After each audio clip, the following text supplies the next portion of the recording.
I'm Jean Flanagan from Somerville Producers Group, and I'm here today to talk about nutrition and training and exercise. But in order to train your body, in order to work out and get what you want to get out of your body, you have to eat correctly. So I refer to food as fuel for the body. So I'm going to talk about the body. I'm going to talk about how the body needs food, the ways that it works on food.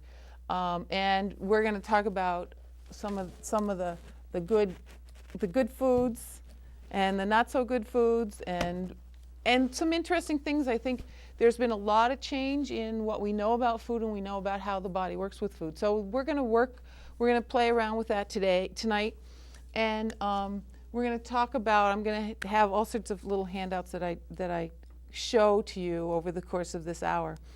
So I got started with, I love food. It's one of my second things that I love. Exercise and food are my two things. And when I was training as an Olympic athlete, I ate between 3,000 and 5,000 calories a day. That's a lot of food. It means that every hour you're like ready to devour something. I have a friend who tells this wonderful story about calling me up and asking if I wanted to come over for dinner. And I said, yeah, what's for dinner? And she said, well, I have 1.5 pounds of spaghetti. And I said, oh, that's good. That's enough for me. What are you going to eat? And I did. I went over there. She had the pot boiling already when she called me up. And she put the spaghetti in, and I devoured 1.5 pounds of spaghetti with spaghetti sauce and meatballs. And when you're training twice a day for 4 to 5 hours a day, anything you eat is what your body needs. And your body tells you what it needs. And that's the thing that happens when you don't get any exercise at all. We're only starting to learn how little exercise can do that. And if you even just walk for 30 minutes a day, your body starts to say, I want something.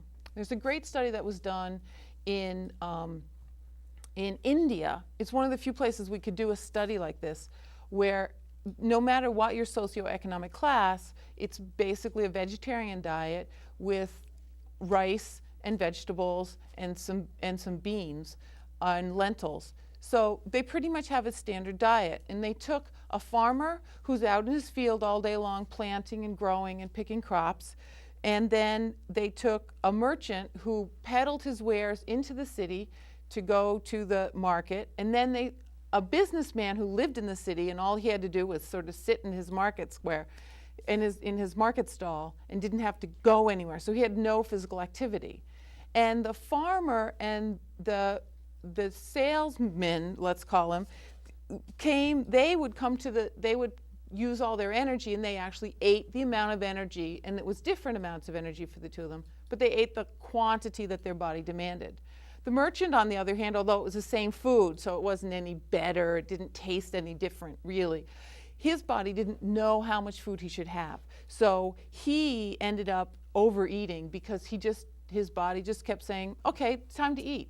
We don't quite know why that mechanism sits in, but we do know that it happens. So we need to honestly with ourselves deal with the fact that if you're up and doing some exercise, we eat for lots of different reasons. We eat socially. We eat because our body's falling asleep and doesn't have enough oxygen. We eat because it doesn't have enough water. We eat for lots of different reasons.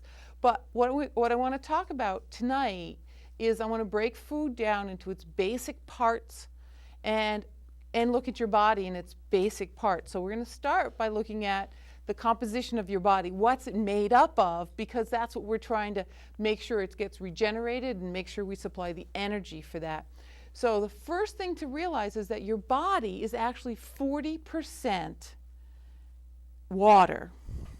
That means that your body contains this much water. If you weigh 150 pounds, your body contains 10 gallons of water. On a normal day, you'll use up about 2.3 liters of it. So you'll use up just over two quarts of water. If you're exercising, you can lose up to 1 gallon of water. So replenishing water is the first and primary thing that your body needs to think about. And if you're dehydrated and you feel dehydrated, then your body may get confused and tell you to eat something instead of telling you to drink water. So water's the first and foremost. It's 40% of your body weight, so you always have to replenish water. So beyond water, our body consists of fats, proteins, and carbohydrates, and 40% of our body is muscle.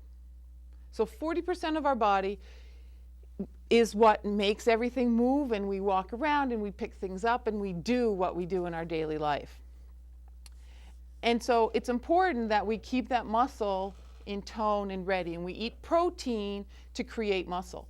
Protein is muscle. When you eat meat, you're eating muscle from an animal and you're transferring that protein. Your body doesn't have to work very hard to break it down and reuse it for you and your protein needs.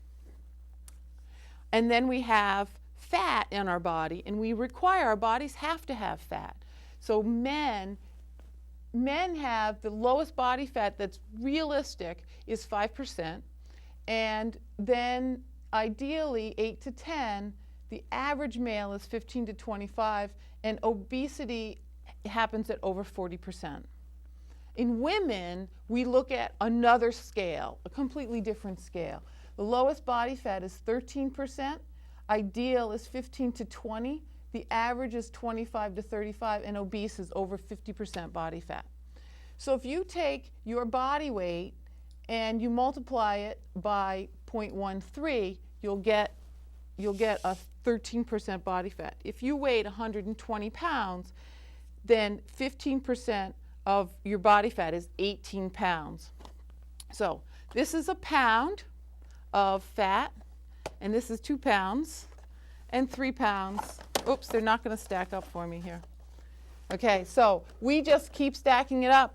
Butter, lard, all of it. We have to have 3 times that in our body, and it's spread all over the body. It's in the muscle tissue, but most of it is actually underneath the skin, above all the muscle tissue, and that's why we know where it is. That's why we feel like, oh my God, I feel fat today, because there's the butter. But we need to have that fat on our body, and women need to have more than men. And if you have under 10% body fat, your body really becomes dysfunctional. And men at under 4%, and you really start to black out and not be able to do any work. And so we really need to make sure that we maintain enough fat on our bodies. We'll talk about fat again as we're talking about training, because it definitely becomes an issue. So we're looking at, in the body, we're looking at carbohydrates and fats and proteins. All the food you see here consists of carbohydrates, fats, and proteins. There just isn't anything else. So when we talk about, do you have a low-carb diet, a high-protein diet, a low-fat diet, all of these, everybody's throwing all these terms around, and the problem is that if you try to low everything, you end up with eating nothing, because there isn't anything else to eat. So let's move back to sort of a balance and say, what do we need? What is our body designed for? So carbohydrates are 4 calories per gram, and proteins are 5.6 calories per gram. So they're pretty much the same. They're pretty equal in how many grams they are. The fat is 9 calories per gram, so it's dense. The goal of fat is that it takes a very small space. It doesn't take water. It actually, fat and water don't like each other. So it stores itself. And so the body stores fat for the long haul. It wants fat in the body so that during those starvation modes, we're not so far from caveman times that during starvation mode, it rely on those fat reserves. And in our culture, we don't really need those fat reserves.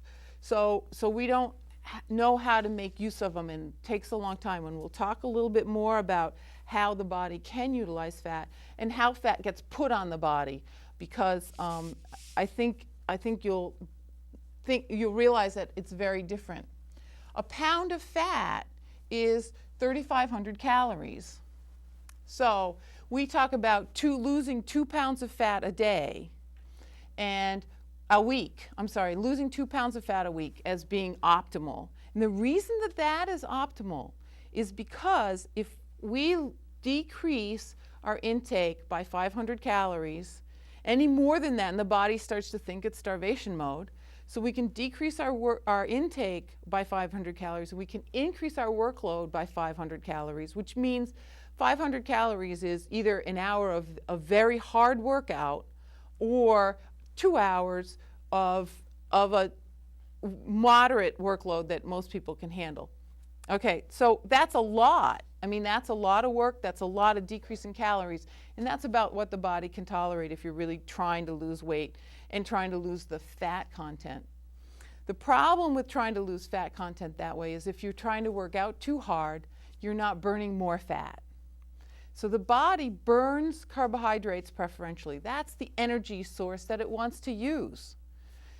And so we burn carbohydrates. And then when we start to work out, once we've worked out for 30 minutes, then the body starts to increase the fat that we burn.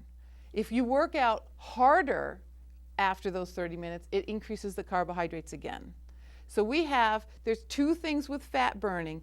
It has to turn on. So it's like it's in this locked closet, and we have to do all this exercise and this work to get it to unlock and come out of the closet and start to use it. And we can only use it at a certain rate.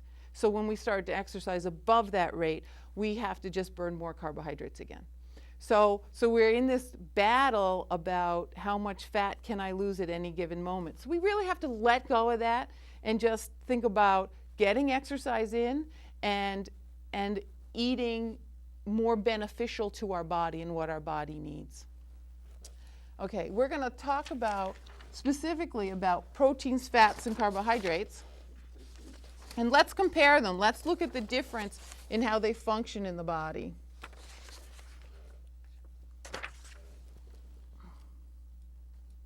So we have proteins which function in the body to build cells. That's really what they do. They build our muscle cells. They create hemoglobin. They create the hormones in the body that make everything work and regulate everything. They really don't have an energy function. Unless we force the body into eating too much protein, then we force it to start to break protein down as an energy source. This isn't what we want. This isn't the use of protein that it was designed for. It's actually very hard on the body. The kidneys get into overfunction when we consume too much protein and we start to break it down as a fuel source. So we don't want to go there, and that's what carbohydrates and fats, they serve that purpose as opposed to proteins. Proteins we get from meats and fish, cheese, beans, and nuts are our primary protein source. It's pretty straightforward. We pretty much know where they come from. There's very little storage. It's high turnover. But again, if we are eating plenty of other things, we find that we store protein as fat. If we're just consuming more than the body's going to utilize, and we're not burning it as energy, which we don't want to do, we store extra protein as fat. So we look at the diet generally, even if you're training as an athlete, you're looking at a 15% of your total food intake as being protein. So that one piece of meat or that one pile of beans or however you want to look at that, that doesn't really change unless you're doing heavy weightlifting. Heavy weightlifting requires you to eat more protein because you've broken your body tissue down. So what we look at is in workouts, we look at high aerobic workout, right after the workout, go out and carb out, eat lots of carbs. You can eat high glycemic, we'll talk about glycemic, you can eat any kind of carbohydrate you want because your body is preferentially going to put it right into that muscle that you've just finished using.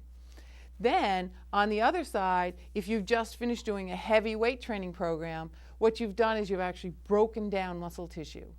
So you've torn apart muscle tissue by lifting weights. Now what your body needs to do is it needs the protein to rebuild the muscle tissue.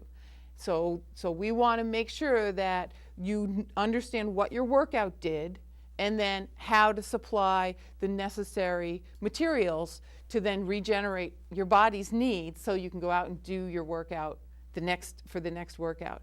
So we need to be aware of what workouts do to the body and then be aware of what kind of foods. I had an athlete that I was working with who loved to eat an omelet in the morning after practice, and she didn't understand why she wasn't ready for afternoon practice.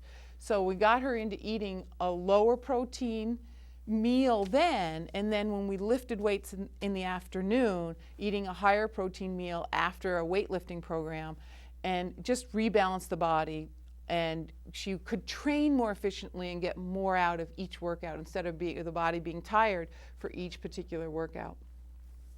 So protein, that's the protein's goal, and it's protein that we see the decrease in when women get too thin, get below 10% or 13% body fat. They start to decrease in menstruation, and what you're seeing is a decrease in the hormones that are produced by proteins because they're not getting enough calories in to supply the needs of the body. So the protein is being used for calories. So it breaks down muscle tissue and the body just stops producing hormones. It says, don't have enough spare protein for that, so we just won't go there. So the body will adapt to whatever you are or aren't eating as best as it can. With fats in the body, the goal is storage. That's why we want fats in the body, because otherwise we wouldn't ever be able to stop eating. If we needed to supply our carbohydrate need, which is our main fuel source, every single minute, we would have to be eating every single minute. Mice, because they're so small, have this enormous metabolism, and they actually do have to eat all the time. They don't have enough space on their little bodies for the amount of body heat they have to create to have enough fat to be able to spend 3 hours not eating. They just can't do that. When I was training 4 and 5 hours a day, I couldn't spend 3 hours at a time not eating. I would drive down to Connecticut to my parents' house, and I would end up being at the refrigerator door for 2.5 hours after a 2.5 hour drive, and I'd clean out the refrigerator. And my mom was always like, oh, there used to be something there. Oh, I ate that. And I ate that too. And well, yeah, the leftovers from last night, yeah, I ate those. Yeah, I've been home for 20 minutes. Sorry, Mom. And so you eat constantly. My basic meal when I was training was I got on my bike. I rode my bike 2 miles down to the boathouse. I rode for about an hour and a half total rowing time, about a 2-hour workout. I got on my bike, I pedaled 3 miles to work. I stopped at the market where I found out their bagels came out at exactly 8 o'clock in the morning. So I went by at 8:30, I get my half dozen bagels and my liter of water, and I'd go, and I was sewing for an upholsterer, so I would sit there and sew and eat my half dozen bagels. And then I would turn around at lunch and I'd go back and I'd get the salad bar and get my big salad. And then I'd get my 1-pound bag of potato chips after work. And I'd get on my bike and I'd go my 2 miles back to the boathouse. And I'd do my second workout of the day. And then I'd ride my 2 miles home. So it was a 10 miles round trip, the whole thing for the day, along on top of my workout. And then I'd go home and I'd make a great big casserole that would have meat in it and lots of pasta. And then I had a bowl of ice cream before I went to bed at night. And that was sort of my basic diet. And after that, anything else that came my way, needless to say, got devoured. I have one of my friends was still training after I stopped, and she came into my house one day and she opened my refrigerator and she goes, clearly you're not a rower anymore. There wasn't a snack food. There wasn't like leftovers in there for her to eat, because you learn how you just don't consume the kinds of food. When I first stopped rowing, the problem was that I actually didn't know what to eat. I wasn't hungry. And I would go until 2 o'clock and realize that I couldn't type on a typewriter anymore because I wasn't burning enough calories to tell my body to eat anything. So at 2 o'clock, I'd wander around downtown Boston. And by the way, all the luncheon places in downtown Boston close up at 2 o'clock. So I would wander around and try to find something to eat in like this daze of like, yeah, I guess I kind of need a little carbohydrate. and find something for lunch. But I didn't have the hunger mechanism that was designed into when I was training. So that was a problem. But when I was training, my sandwich, I bought a sandwich for lunch one day that was a sub that was a ham and cheese with oil on it and lettuce on it, and I ate it before I got to work because my body said, that's what we're eating right now. So I wasn't storing fat. So back to the idea of the fats, animal fats, butter, dairy, saturated fats. We'll talk a little bit more about the kinds of fats later, but I didn't have to worry about fat. I was burning so many calories that I needed actually to eat higher fat food. I just didn't have the quantities in my body. So fat takes less space to store. So it's 2 times the storage per gram, and it's half the volume. So in fact, I would be 4 times as big as I am and weigh twice as much as I weigh if I needed to store that many calories in it. So what we're trying to do is minimize the amount of space and the amount of weight that stored calories can take up. So, and there's less water and it's difficult to reconvert. The body really just wants to hang on. Once it's fat on your body, it wants to hang on to it. So let's go to carbohydrates, because carbohydrates are the important part. They're the part that's keeping us going. So they're the energy for the brain. We think with carbohydrates. And they are the muscle movement. They allow our muscles to move. And our red blood cells. And our red blood cells travel around. Carbohydrates we need in order to keep the red blood cells intact and working. And they collect oxygen from the lungs and bring the oxygen down to the muscles. And so we keep carbohydrates in our body as glucose. So we're going to talk a lot about glucose this evening, because that's the primary sugar that your body uses. It breaks glucose down directly to make energy. Glucose is broken up into parts and creates ATP, which is where our energy sources come from. So we're going to spend a lot of time trying to talk about glucose and what it is and what it means. So we have a few changes in our concept of carbohydrates. We used to talk about simple carbohydrates and complex carbohydrates. And what we're doing now is we're making a transition, because when they developed the concept that simple carbohydrates burn up faster in the body and complex carbohydrates burn up more slowly in the body, the way they calculated that was they actually took a pile of sugar and they lit it on fire and watched how fast it burned. And it burns very fast. And they can take a pile of complex carbohydrates, including flours and potatoes, apples, and burn those and see how fast they burn, and they don't burn as fast. What we have developed recently, in the last 20 years actually, but it's really just now coming to light, is the concept of a glycemic index.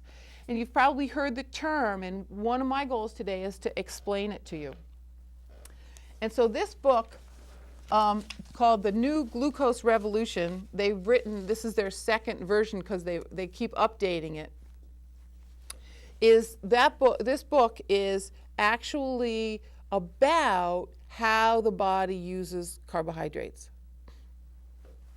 So in using carbohydrates, what the body's actually doing is it's breaking it down. And we have different kinds of carbohydrates for the body, and breaks it down into a couple of different things. Let me find my next piece of paper here.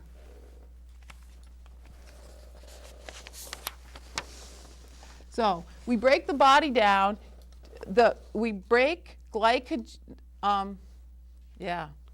carbohydrates down into glucose, and a complex carbohydrates break down into glucose and glucose, which is a complex carbohydrate, and maltodextrin is glucose and glucose. And glucose and more, and the glucose just keep going on in the long chains of glucose. Sugar, plain old white table sugar as we know it, is called sucrose, and it breaks down into fructose and glucose. And the reason that's important, we'll talk about the fact that fructose doesn't immediately go into the bloodstream as glucose does. And milk, the sugar in milk is lactose, and you've heard of people being lactose intolerant, and that's made up of galactose and glucose, and the galactose is what people that are lactose intolerant, their body doesn't break it down very readily. So again, we've got these two sugars that aren't all glucose, but the carbohydrates are pure glucose. So the body breaks those down and absorbs them into the bloodstream. How fast they absorb into the bloodstream is the glycemic index. So glycemic index, if they just take straight glucose, already a single molecule of glucose, not chained to anything, they put that in your stomach and they actually measure the blood sugar levels. So here's where we get into the complexity of glycemic, but also the reality. And this is how it differs from the way they tested sugar originally outside of the body. They actually measure it. They actually put it into people, and they do it with all the foods. And they have to do them food by food because they're finding that we can't tell yet. We don't really know what all the systems are and why all the different foods. So, but they're learning some stuff. So we're going to talk about the glycemic index and why we have some different aspects of the glycemic index. How we can have an idea of what kind of food and what's going to happen to the food. So in the glycemic index, they take glucose and they put it in the body, and it takes that long for it to become glucose in the bloodstream. It gets absorbed right out of the intestines, straight into the bloodstream, and that's when insulin then works to decrease the level of glucose and get it out of the bloodstream into the appropriate places in the body. So what we run into is the body trying to control the glucose levels. The potatoes are the most common carbohydrate eaten by Americans. And white bread is the second most common, and cold breakfast cereal is the third most common. Dark bread and orange juice and bananas and white rice and pizza, pasta, muffins. What I tried to do was in the red, you're seeing the more high glycemic foods, and in blue, the lower glycemic foods. So you kind of can see that we're not very well balanced in the sense of high versus low glycemic values. When they give the value of glucose to glucose, of glucose through the body, a value of 100. And then they take all these other foods, and how long does it take to come out of the glucose to be absorbed by the body? They then give a value based on the 100 as a value. So potatoes take about have a glycemic value of about 65. White bread is about 80, 85. Cold breakfast cereal, surprisingly, might surprise you, are about 50. And the dark bread is about 80 along with the white bread. So what we're looking at is some unpredictable stuff if we don't understand why these things happen the way they happen. So if we go and we look at the factors, what they're discovering only by putting lots of food in lots of people's bodies and measuring it, are they figuring out what the factors are. So we have a couple of different factors, one of which is just the size of the food. So particle size is very important. A finely milled flour versus cracked wheat is actually a real critical. They know that when they went to steel, using steel milling instead of stone ground, they got this finer flour, which is the treasured flour. It's so broken down that the body doesn't have to work at breaking it down, so that it actually comes up more easily and out of the body more easily because we don't have to break it down. So the larger, when you're looking at breads, the larger the particle size, the more harder it is for the body, so the lower the glycemic level.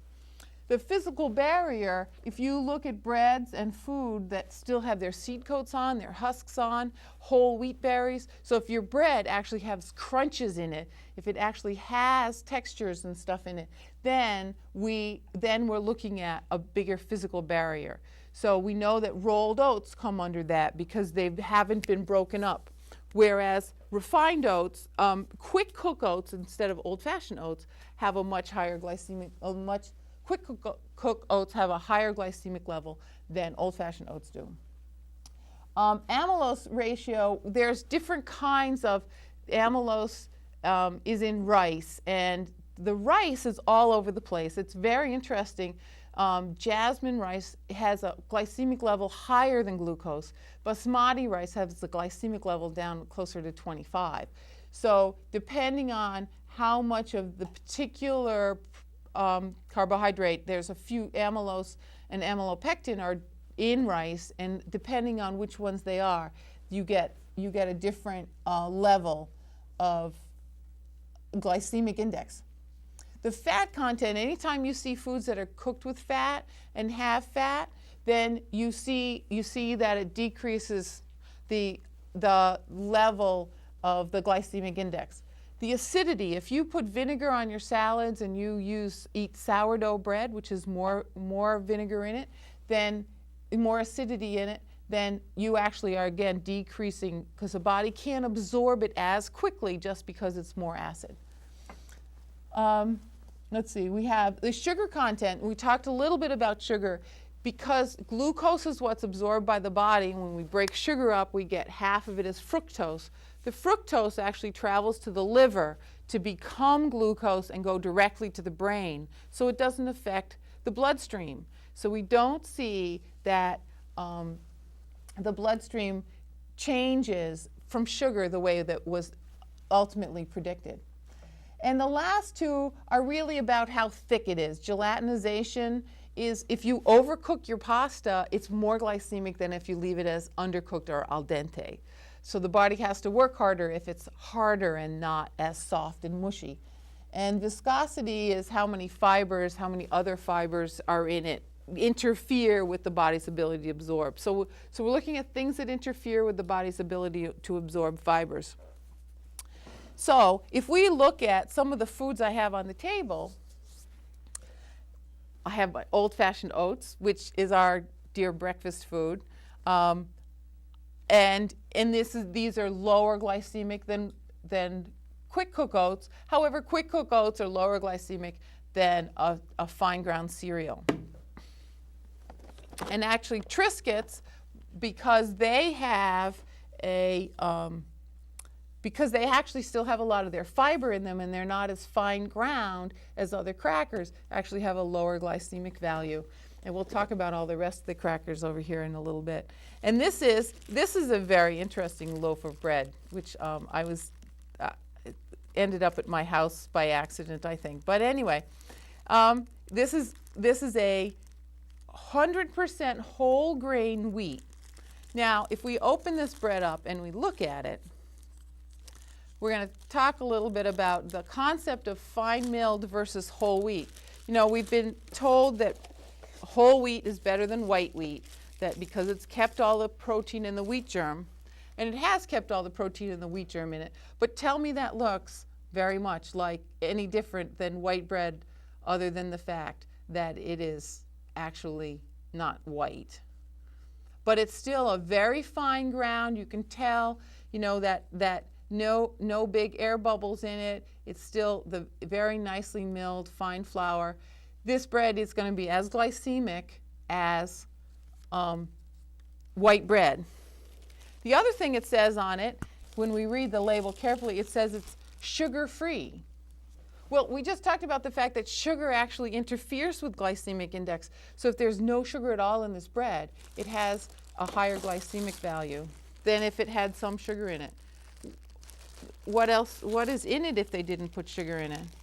It has 2% whole wheat flour, water, yeast, and wheat gluten, and 2% of soybean oil, salt, high fructose corn syrup, but it's a minimal amount of sugar, they say. So it is slightly sweetened. And the rest of them are absolutely unlegible ethoxylated mono and diglycerides and other things that we can't read. So this is probably not one of the best breads we could choose, even though they're marketing sugar-free, they're marketing 100% whole grain, and I don't know if it says anything else on it, but it has, the fine print is that it has no artificial preservatives, colors, or flavors. So there is whole wheat in that bread, and it's a whole grain bread, and we have to look at what the glycemic value of that particular bread is. But if we can pick bread that has more berries and more crunches in it, then on sort of a denser bread, we'll get lower glycemic value. Can you not eat this? No. If you eat this bread, you end up, you can put ham on it, and you've added protein, you've decreased the glycemic value. This piece of bread with butter on it would have a lower glycemic value than without butter if you put just jam on it. So you know, we have to change how we think about a lot of these things. Let's see, what other foods do we have? We have raisins. Raisins are, you know, we talk about high in sugar, but again, anytime we've kept our fruit with all the fiber in it, then we've actually lowered the glycemic value because the body has to break it down. Only 12% of an apple is actually the calories of the glucose that you have to break down. This is good. This means that the body has more things to do. The fiber is then what then flushes out the system, and we actually need to have enough fiber. Oranges versus orange juice, here's the great debate, which one's better for you? Again, the orange contains the fiber, the orange juice does not have the fiber in it. If you juice these oranges, you've got more pulp in them, so that's better than a pulp-free juice. So we run into all sorts of things. Cranberry juice, because of how tart cranberries naturally are, has sugar added to it. So we have to look at a whole complex of things, and we're right now only looking at the carbohydrates. We haven't really started to look at some of the other things. The glycemic value of nuts is 0. It doesn't have carbohydrates in it. It has protein and fats in it. So this, along with meats and your fish, your chicken, and avocados have almost no glycemic value because they're high in fat, very low in carbohydrates that the body can really make use of. So fruits and vegetables they are made of carbohydrates. They are purely carbohydrates and fiber that your body can't break down. So you can eat all the fruits and vegetables you want. Pumpkin actually comes out high in a glycemic index, but then they look at how much of the pumpkin is actually edible, and it drops back down. So you can actually eat your fruits and vegetables all you want. And if you balance those with the right proteins and some fat, then you've got a balanced diet. But if we look at this top 20 list over here of the foods that people eat, how many of these foods are real foods versus produced foods? So the goal that we're really looking at is that we need to take food that is as close to being off the vine, off the farm as we can get it. So potatoes, baked or mashed, and versus French fries. Interestingly enough, the French fries are lower on the glycemic scale because they have fat added. Potato chips and French fries, if we're just looking at glycemic and we're not looking at the total fat content, we get into that. But we look at orange juice is pretty close to being off the vine. Bananas, fruit punch, they've added quite a bit of sugar to fruit punch, but there hopefully is some real fruit in it. Apples, skim milk, there's actually never been a study done that proves that drinking skim milk versus whole milk will help you to lose fat. There's no proof of that. So people are into skim milk, but if you just want to balance your calories, you do need to make some decisions about skim milk versus whole milk or 2% milk. Jam, jam and cranberry juice we've added sugar to, but we're talking about the idea that sugar isn't as bad as we once thought it was. So that makes potatoes sort of the big straight off the farm enemy. So we have potatoes. The goal of the glycemic, the glycemic index isn't to say you can't eat things. That's not the goal of it. It's to balance so that if half of the food you eat is low glycemic and half the food you eat is high glycemic, you've created a better balance for your body. Okay, if we go back to the idea of training and how the body uses carbohydrates, we're going to look at a training diet here. And what the goal here is, if you spent 3 days training and doing a 2-hour workout each day and then eating anything you wanted to eat, if you ate a low carbohydrate diet versus a high carbohydrate diet, what would happen to your body? How is your body prepared to do the next workout on the next day? And one of the things about a diet like this is glucose goes into the bloodstream, and the demand that you place on it is specific to the muscle. If you ask your legs to do work every single day, then those muscles are going to want to put glucose back there because that's where the depletion was, not in your little finger, in your legs. So when the muscle is fully has all the glucose in it that can handle, it'll have about 120 grams of glucose, and the glucose gets used up from the 2-hour workout. So both subjects, the glucose gets used up in the 2-hour workout. They can eat all day, but the one guy eats oh, I'm sorry, I have these numbers reversed. I have these colors reversed. So the high carbohydrate diet is the black line, and they replenish the glycogen stores. The low carbohydrate diet is the red line, and you don't really replenish those glycogen stores. Now you're starting at 2 different levels. So if you think that this guy is going to perform better than this guy, you're right. So this one, it's just not, he can't do the same workout that he did starting way up here.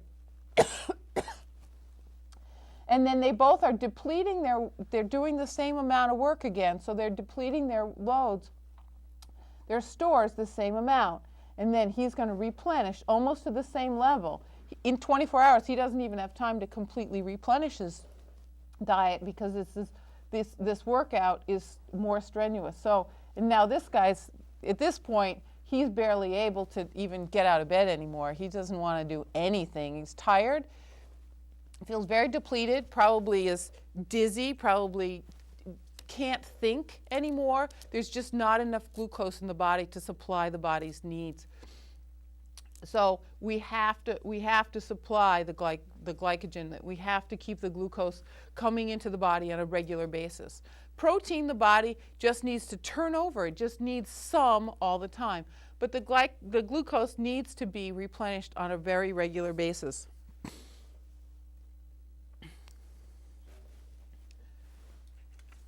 So what do you eat? What makes a high carbohydrate diet, low carbohydrate diet? This is a bad reproduction, but I'm going to put it up anyway. This is the food guide, and it's on the sides of all of these boxes that we keep seeing. And people argue over whether it's useful or not useful, but it's there. And in fact, it's there on a lot of food. But you know what? You want to actually be eating the food that it's not on. The more, if you eat real food, there's nobody imprints on your local orange the little food pyramid. So if all the food you're eating has the food pyramid on it, then you're not eating enough of whole foods, real food. So we just are going to keep going back to the concept that a whole food is something that actually grew. And if you walk around a supermarket, you want to buy your food around the outer perimeter of the supermarket and not down all the aisles. The perimeter of the supermarket is where all the dairy products are and the meat products and the cheese products, and then you get over into all the fruits and vegetables. So minimize how much stuff you buy in the actual aisles. You know, you can go in and you can buy some stuff, but 50% of your groceries should come from the outer perimeter of a grocery store. And if you've never known that a grocery store is laid out that way, it's kind of interesting to look at a grocery store from that perspective. So we've got in this diet now fats and oils and seeds used sparingly. And then we've got poultry and fish. I can read it off of here. 2 to 3 servings. And milk and yogurt, those are all in the second column, 2 to 3 servings a day. And then the fruit group, 2 to 4, vegetable group, 3 to 5. And then bread, cereal, rice, and pasta, 6 to 11. And the question is, should the bread, cereal, and pasta really be that down at that level, or should we really encourage people to eat more fruits and vegetables and change the shape of the pyramid a little bit? I want to introduce you to another version of a pyramid that's done for the Mediterranean diet. And this pyramid is actually based on traditional Greek diet. It's not based on any current trend of any Mediterranean diet. And the reason why you hear Mediterranean diet is actually because of this kind of food eating. And they don't refer to servings. They refer to eating daily, weekly, and monthly, which makes it very different and very interesting. And you see at the bottom, you can really see daily physical activity.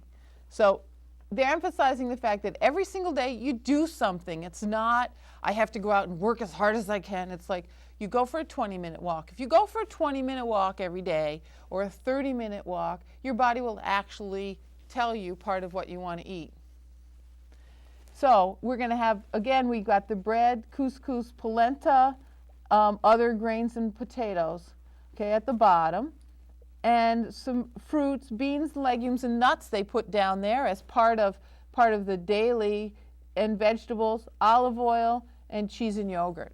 So what we're looking at, we're going to look at fats in a moment, because here we see the olive oil introduced, and you've heard a lot about olive oil and oils, and we'll talk a little bit about how the different fats affect our body.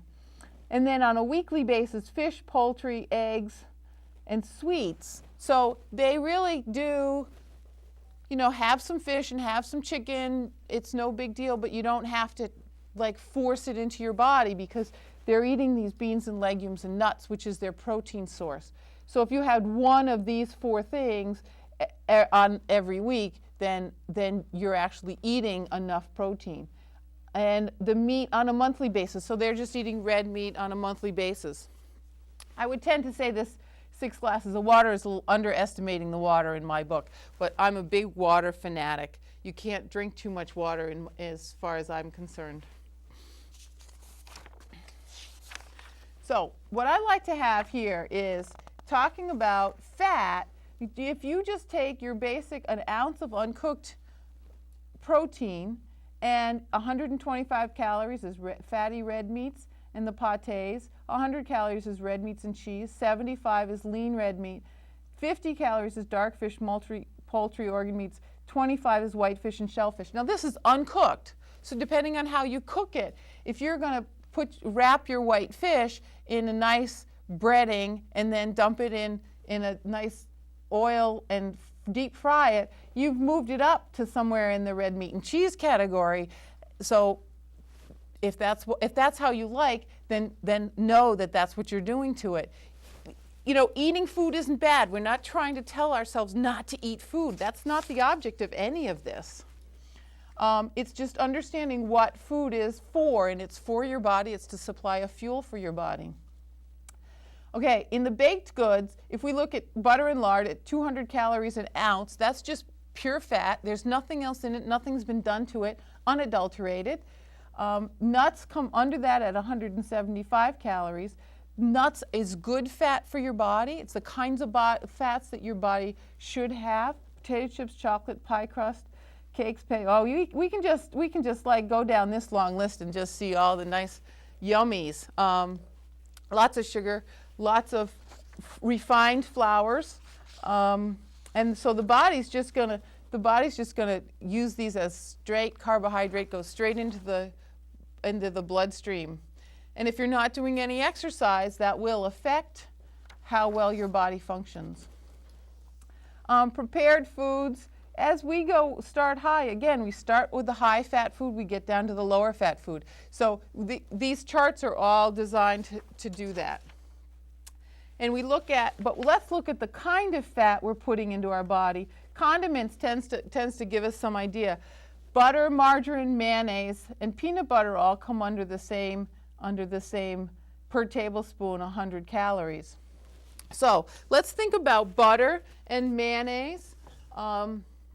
We have, when we talk about fats and fatty acids, I want to show you some labels here. I have these 5 boxes of wheat thins, and they're all different. That's why I got them. I've got them all here. So I'm gonna lay out these things, and so you can start to see some of the variations. Let's get organized here, because this is truly, I think it's truly amazing that they can put out 5 different products. And we called Nabisco up, by the way, because I was intrigued with some of the variations here.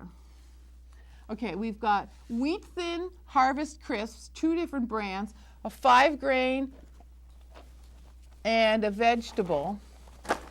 Okay, so here they are. They're both Harvest Crisp. One is called 5-grain, one is called vegetable. Now, I want to note that when you see garden vegetable, and I've seen this in other brands too, it's not just theirs, they put in little bits of bell peppers and carrots and tomatoes and parsley.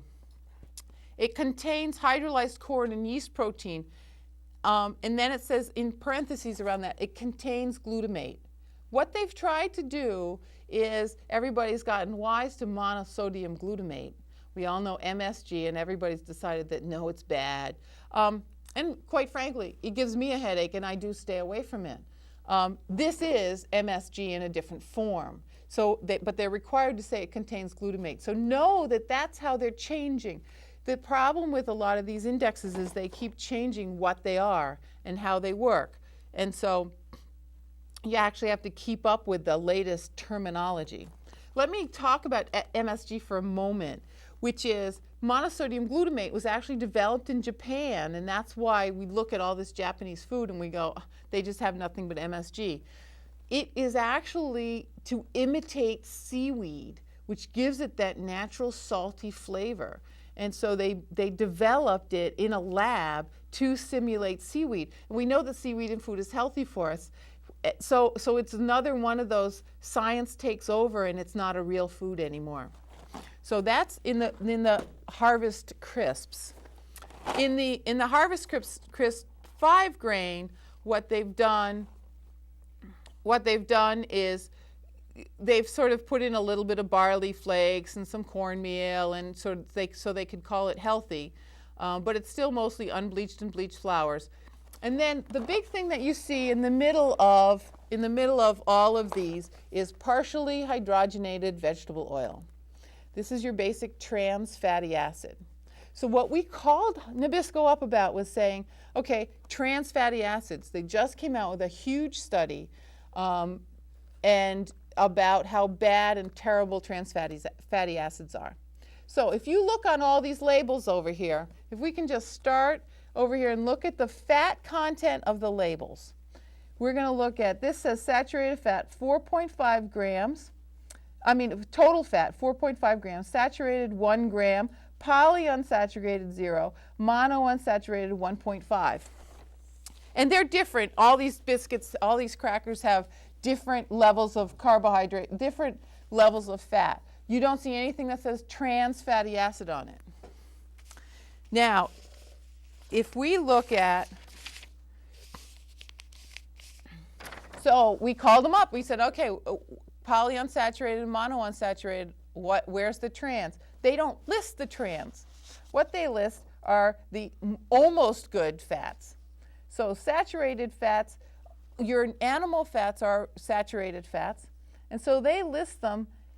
And if you take 1 gram listed there, 0 grams, and 1.5, you only have 2.5 grams of fat listed. The trans fatty acids is the difference. It is actually the 4.5 grams. The other 2 grams that's not accounted for in here is trans fatty acids. So I want to compare this to, if I put here Triscuits, which have a very short, if you want to look at a very short list, if you look at the long list of ingredients in your basic wheat thins box, okay, including the partially hydrogenated vegetable oils, there's a huge long list. There's lots and lots of things in all of them. But if we come back over to the Triscuit listing, we see it says Triscuits, and the only reason it's long is because it says a whole sentence, it's so short. Triscuit crackers are made by a unique process from whole wheat, partially hydrogenated soybean oil, and salt. So they don't have anything but trans fatty acids in them, along with some whole wheat. So they actually have a minimal amount of processing. But again, we look at 5 grams of total fat, 1 gram, 0 gram, and 1.5. So 2.5 grams of fat are not trans fatty acids, which means 3.5 grams are. I want to compare over here this label that I've printed next to it, and we look at this label, and we look at total fat of 11 grams, saturated fat 7 grams, and they choose to say trans fatty acids 0 grams. This label comes off of a box of butter. So what we're looking at is they want to tell you they don't have any trans fatty acids. But in fact, it's just pure fat, but it's better fat than the trans fatty acids. So all of this is complex and confusing. So there's no reason why you aren't just wondering what in the world all of this is about. So and in 2000, what Nabisco told us is that in 2006, all of the food companies have agreed that they'll get rid of trans fatty acids, because the study really said that since the invention of trans fatty acids, which is almost all of our baked goods, and we asked them what they had that was not made with trans fatty acids, and they have Snackwell cracked pepper crackers of their 50 products, and fat-free premium saltines are the only ones they have that don't have any trans fatty acids in them. So of the entire Nabisco company, all their cookies and all their crackers, so those are their two, the Snackwell cracked pepper and the fat-free premium saltines. And they said in 2006, their goal is, they've told the government they will get rid of all their trans fatty acids. And so, you know, I probably made everything more complex for you, but that's the way it stands right now, and we'll have to update when they learn more material. So thank you very much, and good night.